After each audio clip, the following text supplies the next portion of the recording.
Welcome to this presentation by Facilitators Research. This research is distributed exclusively for informational and educational purposes and does not constitute financial, legal, tax, or investment advice. For such services, you may reach out to speak to one of our officers. Property companies. Section 10.1. Definitions.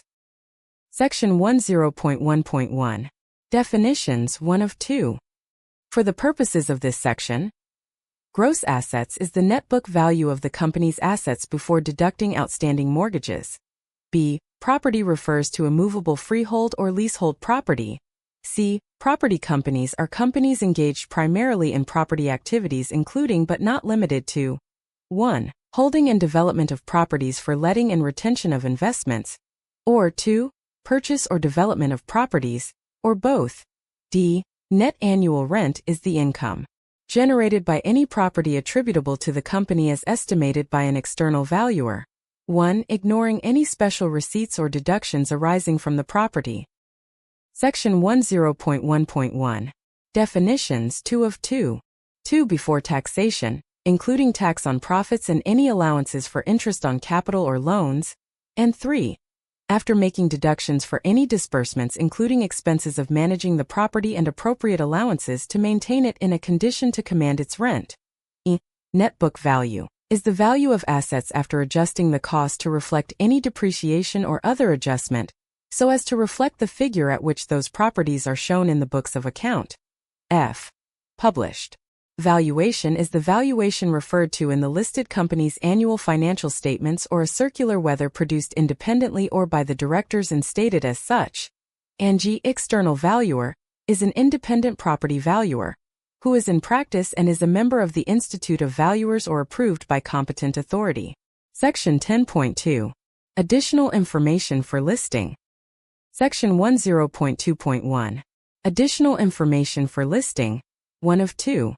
A property company's prospectus shall include the information required by Section 6 as far as is relevant and shall include but not limited to a summary details of the property portfolio including location, tenancies, lessees, rent, lease expiry, review date, option to review, escalation, average property yields and current replacement costs. Charts may be used to illustrate the respective sectoral and geographical spread of properties in the property portfolio and leases falling due for renewal or review. B. Financial details, which shall include but not limited to 1.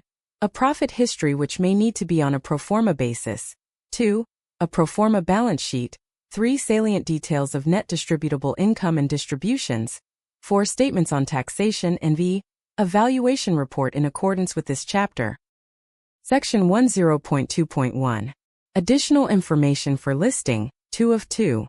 See details in respect of each of the promoters, managers, trustees, and directors of the applicant, any subsidiary or holding company as follows.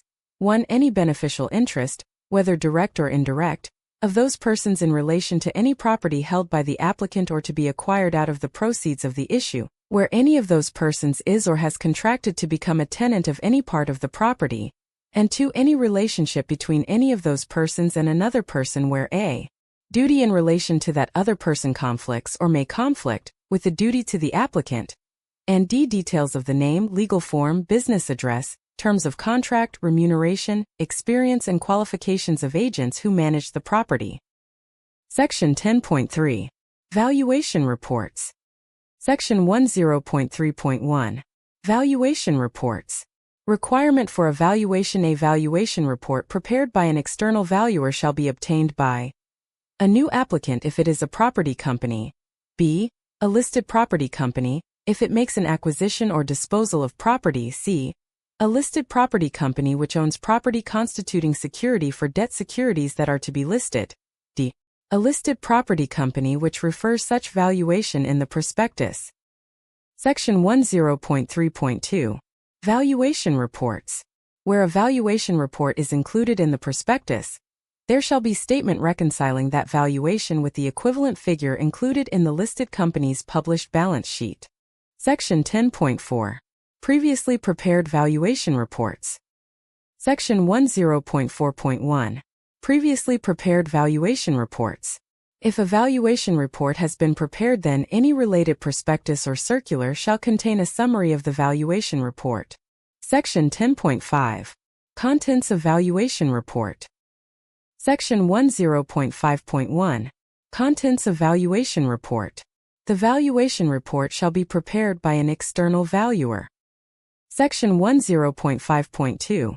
Contents of Valuation Report, 1 of 3. The valuation report to be included in the prospectus or circular shall state the following details in respect of each property. 1. The valuation. 2.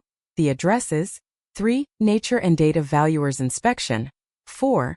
A brief description, e.g. land or buildings, approximate site and floor areas. 5. Existing use, e.g. shops, offices, factories, residential. 6. Relevant planning permissions. 7. Any material contravention of statutory requirements. 8. Tenure, i.e. freehold or leasehold, giving unexpired term. 9. Main terms of tenants' leases or subleases, including repairing obligations. 10. Approximate age of the buildings. 11. Present capital value in existing state. Section 10.5.2. Contents of Valuation Report, 2 of 3. 12. Terms of any intergroup lease on property occupied by the group, identifying the properties. 13. Any other matters which affect materially the value, including any assumptions and any information on contamination, if any. And 14. Source of information and verification. B. State the name, address, and professional qualifications of the valuer.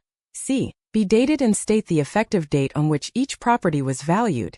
D. State whether the valuation is based on either open market value or, if necessary, depreciated replacement cost subject to adequate profitability. E. State any assumptions underlying the valuation and, where open market value is the basis of valuation, identify any qualifying words to be applied to the definition of open market value and state reasons for the adoption of any such qualification. Section 10.5.2. Contents of Valuation Report, 3 of 3. F. Where the directors have required a valuation of the benefit or detriment of contractual arrangements in respect of property, or where there is thought to be a benefit in any options held, show such valuations separately and include a reconciliation of the costs and values.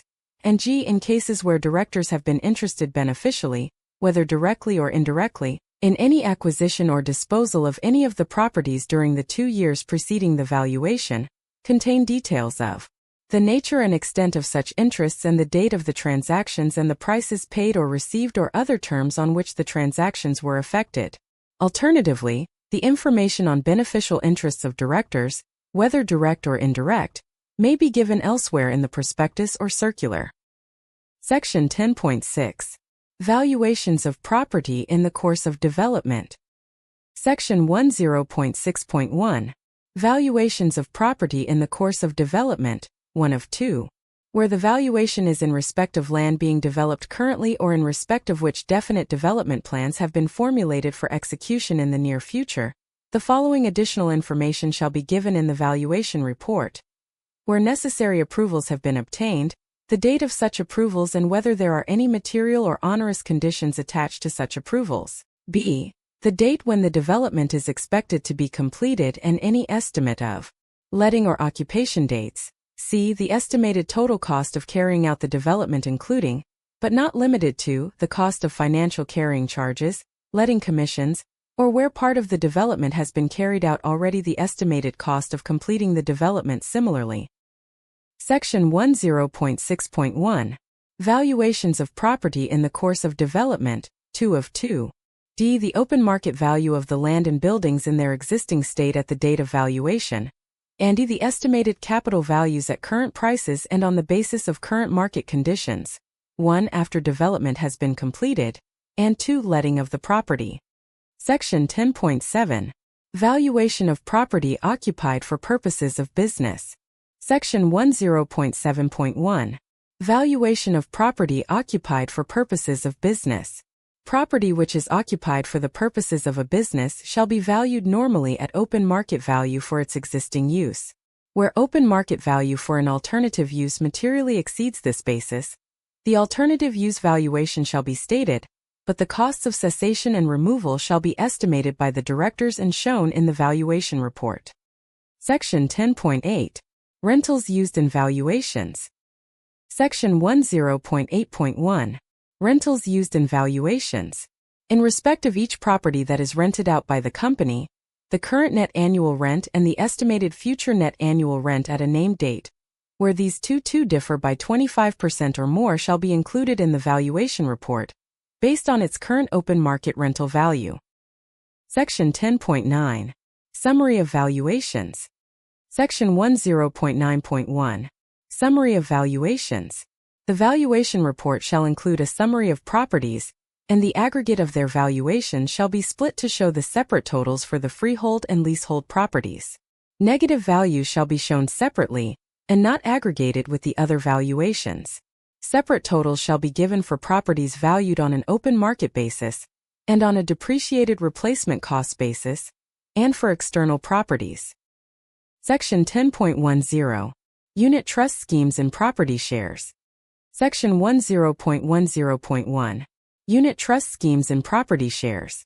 A property unit trust is restricted to investment in the shares of property-owning companies or fixed property companies, and in approved securities, pending investment of cash resources into property. Section 10.10.2. Unit trust schemes and property shares. After the initial issue of units, a property trust may only issue further units by way of rights issue to existing unit holders or in consideration for the acquisition of a property investment, subject to the requirements of the MSM in this section.